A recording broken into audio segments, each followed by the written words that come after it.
Hey there, Careblazers. Welcome to the place where we talk about everything dementia. I'm Natalie Edmonds, a board-certified geropsychologist, and in today's video, I am going to talk about something that will affect most people who love and care for somebody with dementia.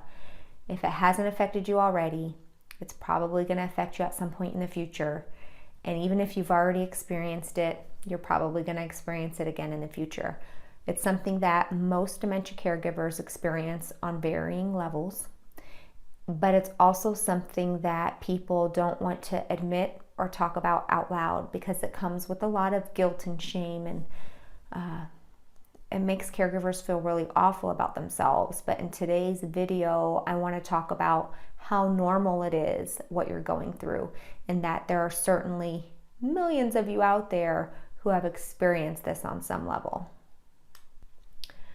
So in today's video, what I want to talk about is that no matter how much you love your loved one, and no matter how much pleasure it brings you and how good it makes you feel knowing that you can provide care for your loved one and that your loved one is safe, there will come times when you will absolutely hate your situation.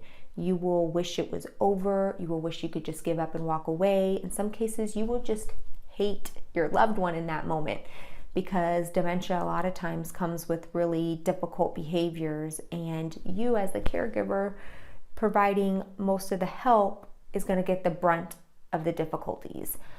So I'm just here to let you know that when you have those thoughts that you wish this was all over and that you wish your loved one was gone, and that sometimes you just really hate your loved one and you just want to give up, I want to let you know that it's okay. I mean, I've had some caregivers confide in me that they just wish their loved one would die. They were never going to do anything to hurt their loved one, but it's awful to see your loved one go through this and suffer through this. And it's really difficult to continue to provide care for them, especially if you're one of the millions of caregivers who are not only caring for an elderly parent, but also caring for your own family and your own kids. So it is a normal thought to have, assuming you're not going to do anything to hurt your loved one. And when you have those thoughts, really fight back those feelings of guilt. And instead of feeling like you're wishing your loved one away, you're actually wishing for your loved one to no longer suffer and for you to no longer suffer. That's what it's really about. So if you're experiencing the thoughts that you just wish your loved one would pass away and that you wish this was all over, a lot of that is normal. Many caregivers experience that. However, if you are experiencing those thoughts nonstop, they're getting more and more heavy, you are actually thinking of things you would do to hurt your loved one's situation, those are all red signs that it's time for a break.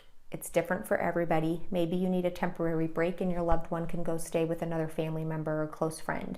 Maybe it's a formal break where your loved one would go to a facility and stay for a couple days to a couple weeks while you recuperate, rejuvenate, and do what you need to do for self-care. Like your loved one would go to a traditional respite stay. Or maybe it's time to consider placing your loved one somewhere where it doesn't have such a negative toll on your health. For instance, like a nursing home setting. And if you're wondering what top 3 signs may suggest that you and your loved one are ready for nursing care, you can check out one of my former videos, and I'll put that link somewhere up on the screen for you to check out.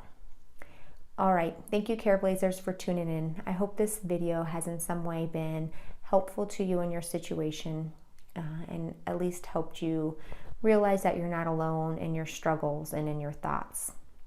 If you've experienced anything like this, feel free to comment below, let us know, and let us know how you coped with it.